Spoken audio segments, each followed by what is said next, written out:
On Tech News Today, YouTube launches a 4-pay subscription service. Plus, a shipping company delivers packages without addresses. And Instagram launches a looping video service for people who think Vine videos are just way too long. It's all coming up next on Tech News Today. This is Twit. Bandwidth for Tech News Today is provided by CacheFly at CACHEFLY.com.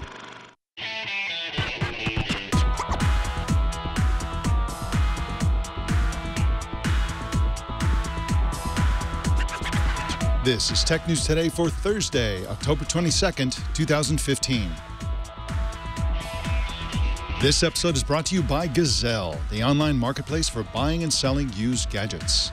Shop from a variety of certified pre-owned electronics or trade one in for cash.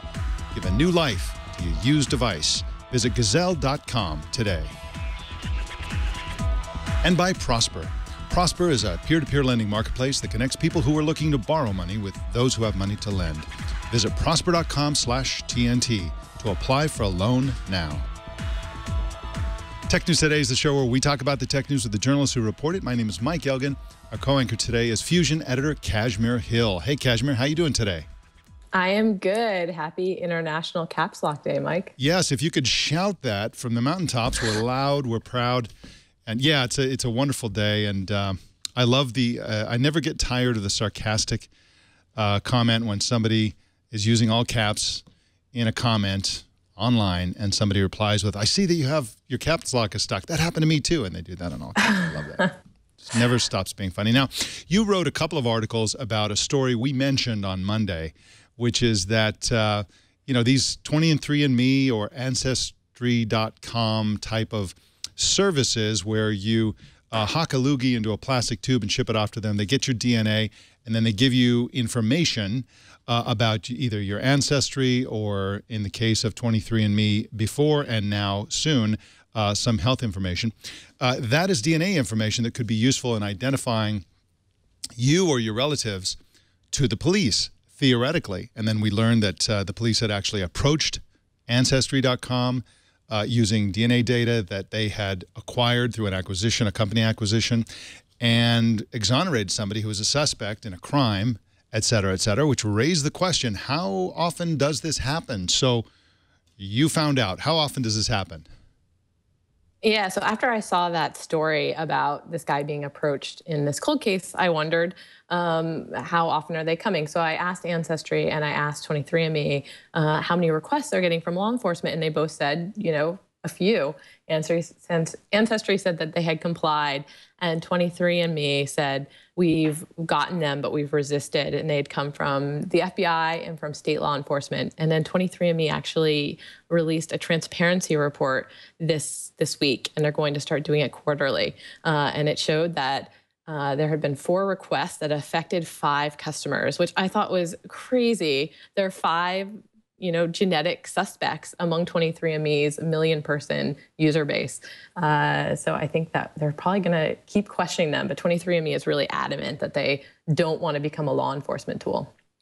Yeah, and that's fantastic, and it's good to get some clarity on this. I'm actually kind of a little surprised that the number is so low, but the fact is that police have approached them, and I think they also promised that if they were to hand over that kind of data, they would inform the person who is, who's involved in that.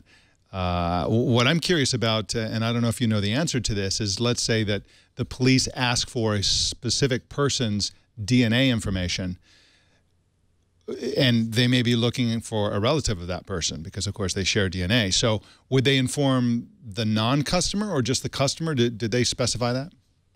They said that they would contact the affected customer. So I think if they came, looking to see if you were a match for your cousin who committed a crime, that you as a customer would be the one informed. But yeah, I actually felt really awkward about this story because I am a 23andMe user. They've had my DNA for like 4 years now.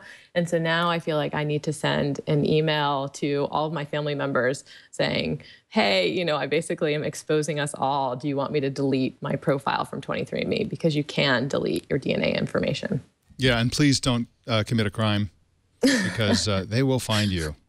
Let me know if you plan to commit a crime, and then I'll delete my profile. You're a really nice relative. That's awesome. Yeah, that's great stuff. So, okay, so there's one other quick thing I want to talk about, which is that everybody seems to be apologizing right now, starting with Airbnb. They apologized for offensive, passive-aggressive anti-tax ads. For example, they had an ad out there, billboards all over San Francisco. They're essentially whining about the taxes they have to pay. These are hotel taxes that have been raised through the city's hotel tax system. These are being charged from homeowners. And what they're saying is, well, here's one example. This is on a bus stop, a billboard. It says, "Dear parking enforcement, please use the $12 million in hotel taxes to feed all expired parking meters." They have another one that's like, okay, now that you've collected all these taxes, maybe you can have longer hours, blah, blah, blah. And so it's really what they don't like being charged hotel taxes. And so I think they were trying to get people to relate to them, but they mostly got a lot of criticism of people saying, hey, you know what? I pay taxes too. We all pay taxes, and you're not special. What did you think of this apology? Did you think this whole thing was a big mistake, or do you think they've successfully made their point? What's going on here? I am just so curious who at Airbnb or at their PR firm thought this was a good idea. I think they wanted to tap into this affects Airbnb users and you guys make less money, but it just completely failed. And the idea that they're upset because San Francisco public libraries are going to benefit from this was just terrible. They basically, it's a hot issue here in San Francisco with this upcoming vote. Yeah, that was the library one was particularly problematic because they said, maybe you can keep the library open later. And somebody did the math and basically said, yeah, based on the amount that you paid, you should be able to keep the library open for a few more seconds or a minute or something like that. You didn't pay that much. Your contribution to the library system is not very much. And so that was pretty funny. And also apologizing yesterday was Twitter CEO Jack Dorsey. He apologized to developers for confusion. And what he's alluding to and glossing over is the history of developers who've built third-party applications that that use the Twitter data. They just unceremoniously pulled the plug on some of them. They pushed them around. They put these caps on them. But mostly, it's all about people getting total buy-in to the Twitter service, and then having the rug pulled out from under them, having their API access cut off by Twitter. And so that seems to be what he's apologizing for. He did say some of the right things. He did point out that some of Twitter's earliest success was the result of third-party application support. And I was heartened to see that. But he's apologizing. He's the new CEO and the old CEO. And so he's there to basically tell developers, we want to start over. We want to reset.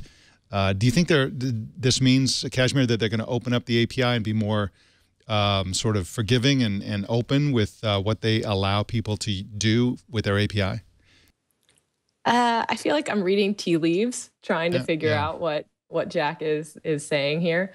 I think if nothing else, he's wanting to kind of change the tone of coming into this CEO position and immediately firing people, and just kind of like try to change the messaging around the takeover. All right. Well, I think that's exactly all we can do at this point is read tea leaves. Who knows what they're actually going to do? I would personally love to see them just open it way up and let lots of third-party application developers use the API however they want, essentially. As long as it doesn't affect, regular Twitter users. And I just think that would be great. I love the third party. There's really no reason to ever go to twitter.com on a desktop. That should never happen. Well, let's jump into the regular news. YouTube yesterday launched an ad-free subscription service called YouTube Red. Google will charge you $9.99 a month for the service on desktop or on Android, but if you're using iOS, it'll cost you $12.99. They got to pay Apple their cut. And YouTube Red comes with a free music subscription that replaces YouTube Music Key. Jacob Brogan writes for Slate and joins us to talk about it. Welcome to the show, Jacob. Hi. Thanks, Mike. So glad you're here. Now, this is an interesting story to me because I think this may be kind of risky. And what I mean by that is that on the one hand, people will be now presented with a choice. They'll have to either pay the subscription fee or not do it and continue to see ads, but it changes the psychology. For the people who pay, they may feel resentment that they're having to pay for something that used to be free. And for the people who don't pay, they may feel resentment that they're getting the shoddy version of YouTube, that they're getting the annoying version. All of a sudden, those ads are something that other people don't have to look at. And it just seems like there's a risk of them creating dissatisfaction where before there was no dissatisfaction, at least from the user point of view. What do you think of that? Is this a risky move on their part? I think it might be, but certainly, I mean, part of what they're trying to do here is, or what they're claiming they're doing here is providing new original content that wasn't available at all before. I think they're kind of positioning this as much as they can as a new service. But in order to put it together, they're of course drawing on existing YouTube talent. So it is possible that current YouTube users, fans of current YouTube stars, might feel that something is being taken away from them if they don't want to pay $9.99. And of course, many of us already pay for a number of video streaming services. So adding one more in might just seem like too much at this point. Are there any reliable projections of like how many people would sign up for this service? Nothing that I've read. You know, it sounds like they've done a fair amount of market research and questioning, especially around, puzzlingly around the name, which I think is really just a terrible joke of a name for a variety of reasons.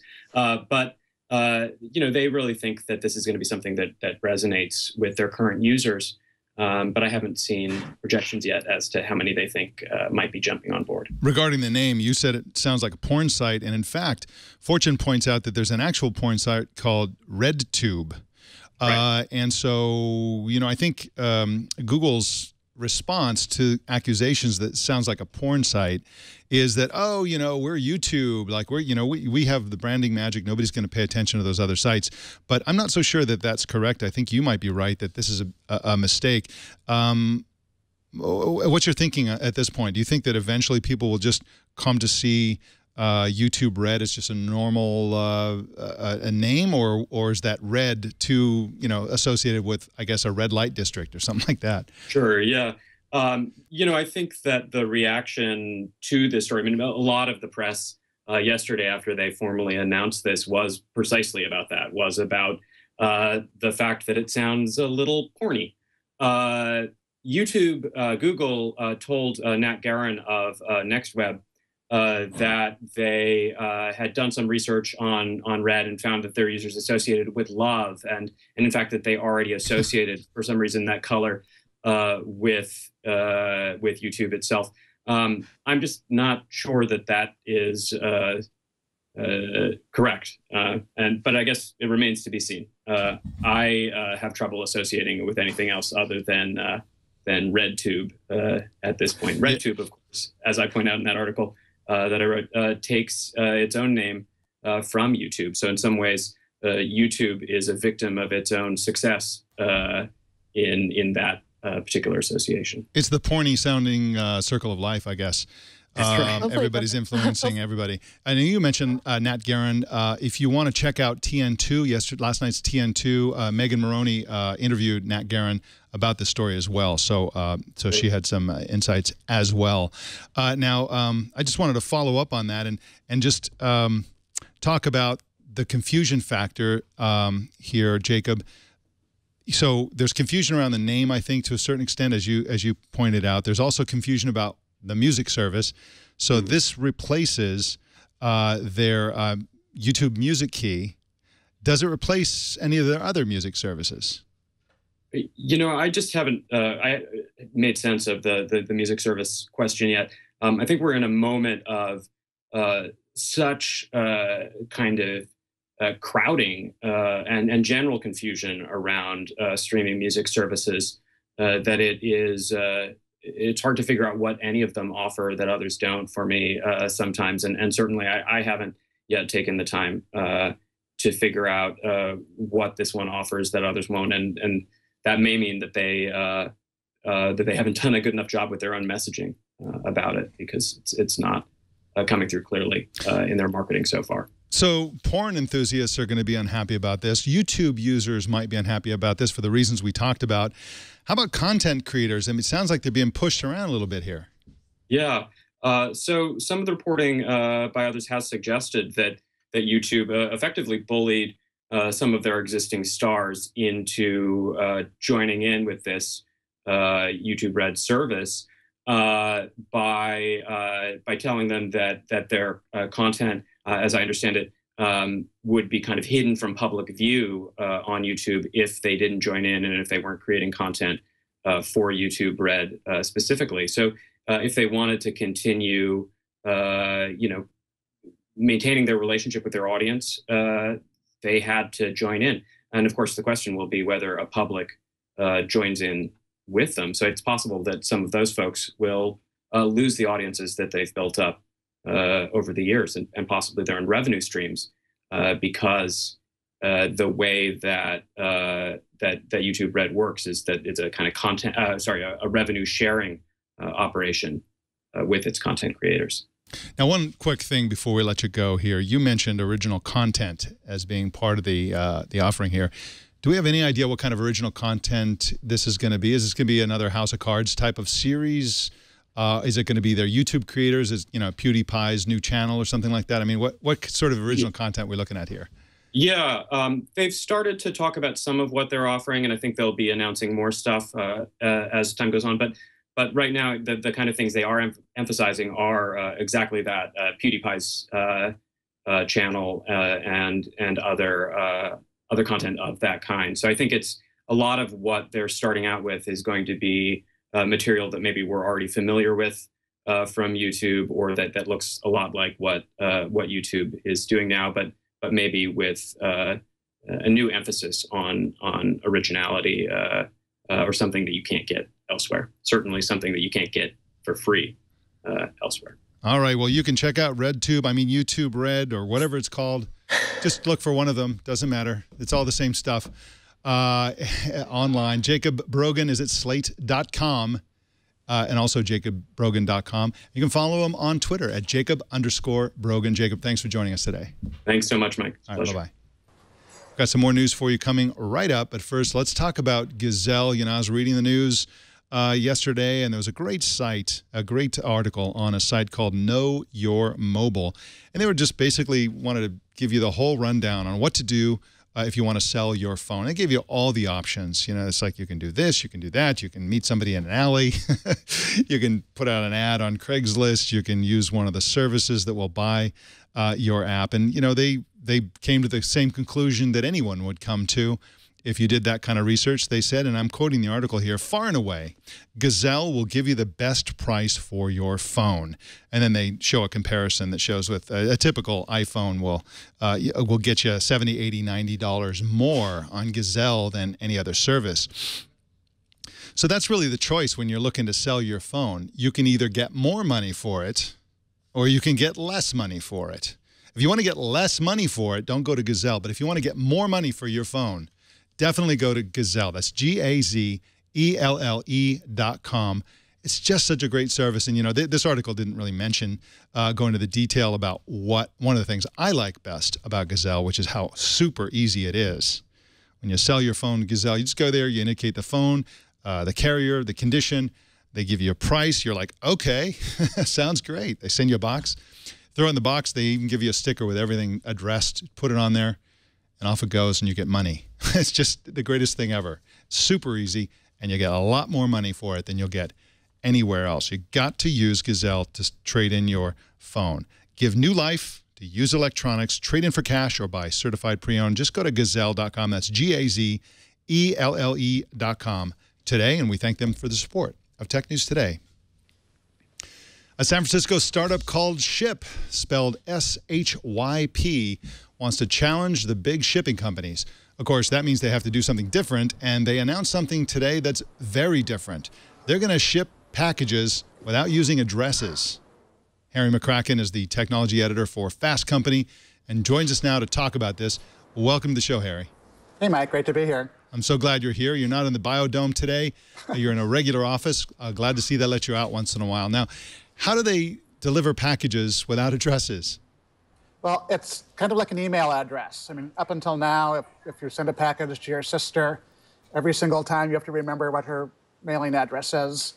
What Ship is doing is they're letting people create usernames. So I could create Harry McCracken. I could associate my mailing address with that.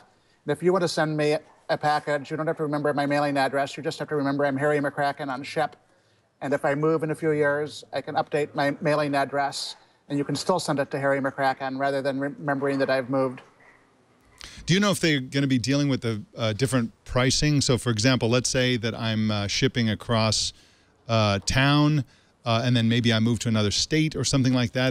There may be a price difference. Maybe they just charge the app. Is that the plan, or have they talked about that? Basically, what Ship does is they come and they pick up your package and your item, and they package it up, and then they basically figure out in a fast and reasonably priced way to ship it. They work with a bunch of major couriers. So yeah, if you're sending it across the country, it might end up being more expensive than if you're nearby, but it's all based on the most efficient way to ship off your package. Now, in addition to having this sort of pseudonymous approach to addressing, they do a few other things differently, specifically the idea of tracking. That's a little different, and also changes that can actually happen during shipment. Can you talk about that? Sure. Well, up until now, Ship has been very focused on helping people who are sending packages out. And if you're a recipient, they really haven't had a relationship with you, but they're very ambitious. They want to eventually take on the UPSs and post offices of the world.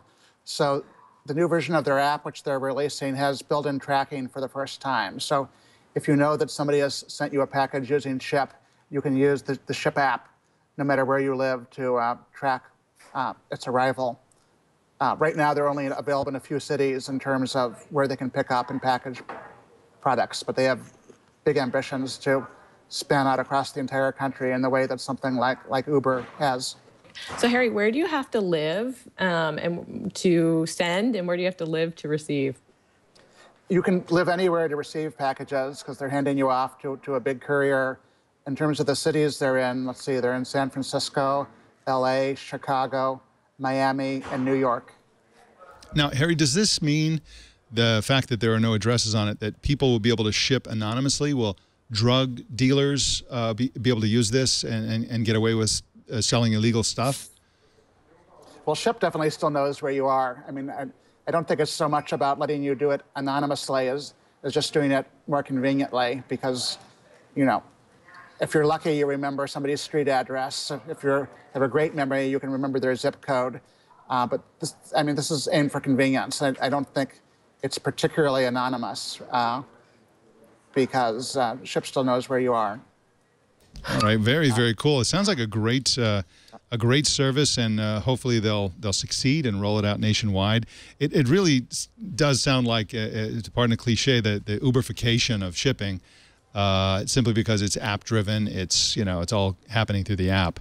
But it sounds like a very, very cool service. And I don't know, Harry, before I let you go, this company's been around for a while without some of these features, right? How long has this company been around? They launched in 2013, and like a lot of these types of apps, at first they were just in San Francisco, and they've been rolling out city by city. They have to build warehouses. They have both the couriers who do this, but they also have people in the warehouses who package stuff up. So, it's not something they can roll out nationwide with the flip of a switch. It's something that comes out gradually. They have pretty good backing. They've raised a lot of venture capital money, which they can invest in expanding, and they've added several cities this year, and I'm sure they have plans to do more next year. Yeah, that sounds like a really cool startup. Harry McCracken is at fastcompany.com. You can also find him at technologizer.com and on Twitter at Harry McCracken. Harry, I want to thank you so much for joining us today. Thanks, Mike. All right, bye-bye. The problem with Vine's 6-second videos, apparently, is that they're just way too long. They're 5 seconds too long. Facebook's Instagram today released a new app for looping 1-second videos. It's called Boomerang for Instagram. Josh Constine is a senior writer for TechCrunch and joins us now. Welcome to the show, Josh. Hey, thanks for having me. Sorry if it looks a little weird. I'm on the road right now to a press event. Hey, man, mobile computing. I hear it's going to be really big in the future. So I do thank you for pulling over and joining us today. It was really awesome. Now, a looping 1-second video app wouldn't work that well because, you know, you'd sort of have motion and then to start from the beginning, except this particular one works great because Boomerang does a really neat trick with the videos. Can you tell us about what Boomerang does and how it loops videos? Yeah, the beauty of this app is that it lets you hone in on a special tiny little moment, you know, a facial expression, some little action or joke or gag. And when you tap the button inside Boomerang, it shoots a quick shot of 5 photos, which it then stitches into a little loop that goes back and forth. And it runs for about 4 seconds if you download that video so you can watch it elsewhere. But what's really cool is that if you play it inside of Instagram, it'll infinitely loop back and forth. And there's just lots of fun things that you can do with this. Because it speeds things up, it just makes everything a little bit funnier and more vivid. I poured a bag of M&Ms on top of a stuffed animal. I've done some selfies with a clown nose or with like lights suddenly blinding me in mid Boomerang. And I've also tried, you know, the classic basic move of Instagram boomeranging my dessert. That makes a lot of sense. Dumping candy all over things. That's a perfect use for this. And again, just to overemphasize the point, unless you're not familiar with the problem of looping videos, they have to start over. So there's a seam by putting it in reverse. There's no seam. It like really works. And I made one this morning. I'm like, oh, this totally makes sense. And of course, as you mentioned, speeding it up makes it funnier and more interesting and engaging. Now, does Boomerang require an Instagram or a Facebook account? You don't need an Instagram or Facebook account, though it's really easy to share your boomerangs to those networks. But since they're automatically downloaded to your camera roll, you can share them wherever you want. And, you know, but I really think this is a smart move for Instagram because, you know, if it just kept on packing more creation tools into its main app, it would feel really bloated and slow. And the app is really designed for teens who want more simple, straightforward mobile experiences. But at the same time, Instagram's almost 5 years, it's actually over 5 years old now. So it needs a way to keep the feed interesting. And so by creating these external apps like Hyperlapse for time lapses, Layout for collages, and now Boomerang, it can give people new ways to create interesting things to inject into the feed without making the original Instagram app more bloated. And the more interesting things there are in the feed, the more you'll watch, the more money it makes, and the more it accomplishes that ever important need of showing you a window into your friends' lives. So is this about independently getting users for Boomerang? Are they hoping to push people back to Instagram, Facebook, or are there going to be Boomerang ads eventually?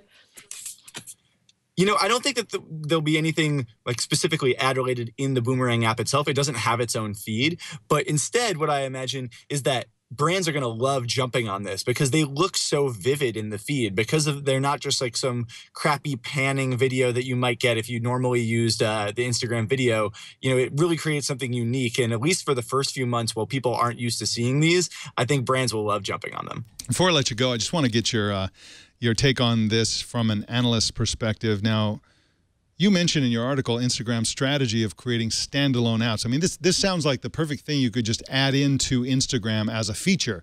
But Instagram tends to not do that. They tend to roll out new features as separate apps. Do you like that strategy? Do you think that's a winning strategy for Instagram? Yeah, I think that's really smart because putting too much in the original Instagram app will make it feel really bloated. Like, yeah, you could stick this as another option on the video screen or as a third selection between like photos and videos, but it just confuses what you're supposed to do with Instagram and it will bury this feature. You know, Facebook, Instagram's parent company, has taken a different perspective, trying to sort of put new features into the original Facebook app by just locking them in the navigation drawer, but there's just people don't see them. People completely forget that they're even there. So by making a whole standalone app for something this simple, I think it really works. And I think more designers and development shops and big companies should be thinking about not how I can add one more thing to my big app, but instead like how do people actually want to use this? And with this, it's like something really quick. I mean, it's only 1 second long, so it probably isn't happening that long before for you to be able to pull out your Instagram and dig through all those features and to get to a burst fire option like this. So having its own app, I think, is really smart. And Instagram's doing a lot better than Facebook's doing with its standalone app. So yeah, I think they should keep up with this strategy. Yeah, I totally agree with that. And I'm glad you agree with that. I think this is a great move and a great app. And I think this is going to take off. But that's just my 2 cents. We'll see what actually happens. Josh Constine is at TechCrunch.com and on Twitter at Josh Constine. Josh, thank you so much for pulling over and joining us on Tech News Today. Hey, tech news never stops, right? That's exactly right, unless you pull over, in which case it does. Anyway, when we all have self-driving cars, we won't need to do that. Thanks again for joining us today. Cheers. All right, bye-bye. More news coming right up, but first let's talk about Prosper. Prosper is a great way to get money for your special project, for your new business, for whatever it is you want to do. One of the best things you can do is you can pay off those high-rate credit cards. You know, if you want to waste money, just go to the bank, withdraw a bunch of money, put it in a garbage bag, and find the nearest toilet, and you can flush down all that money. But you wouldn't do that because wasting money is dumb. And so is wasting money on your high-rate credit cards. You can get a loan from Prosper that has a much lower rate. Use the money to pay off those credit cards so you don't have to pay that higher rate, and then you just have this very stable loan that comes right out of your account, no penalty for early payment. It's just a better loan. You see that this is what happens with successful Silicon Valley companies. Silicon Valley tries all kinds of different schemes and ideas, and the ones that don't improve the world go away. The ones that do things better, like Prosper, which has been around for years, completely improve how things work. They do it through technology. They do it through simplification by being straightforward, and that's exactly how Prosper does it. They make everything super straightforward. You know exactly what you're getting into. You just go to the site, you enter in how much money you'd like to borrow, you select the purpose of your loan, and then you point out your credit quality, and they'll give you a rate right away without affecting your good credit. And you can get up to $35,000 in as few as 5 days. In a few months, you'll be able to use that $35,000 to buy a new Tesla if you want to, because the new Tesla is going to be $35,000. Prosper.com is a better way to get the cash you need at a low interest rate, and you can check it instantly without affecting your good credit. For up to $35,000 in your account in as few as 5 days, just go to prosper.com/TNT. That's prosper.com/TNT. Got a big number for you, a huge number, 61. That's the percentage of iOS users accessing the App Store who've already updated to iOS 9 after 5 weeks of availability. That, compared to Android or any other operating system, is massive. A massive upgrade. Kashmir Hill. Now, of course, there's a little bit of a caveat associated with this. These are the people who are accessing the App Store. This isn't everybody who's carrying an iPhone around. There are people who are super active, and those people are both more likely to upgrade to the new version of iOS and also more likely to use the App Store more frequently. But still, this is an enormous rate of upgrading, and it's a huge benefit of the iOS platform. It's it's a cost benefit either way. This is one of the benefits of iOS. Yeah, I think the biggest detriment to using Android is when you have those terrible bugs that get into the system, and you have all these people who are using old operating systems and don't even have the option to upgrade to new ones.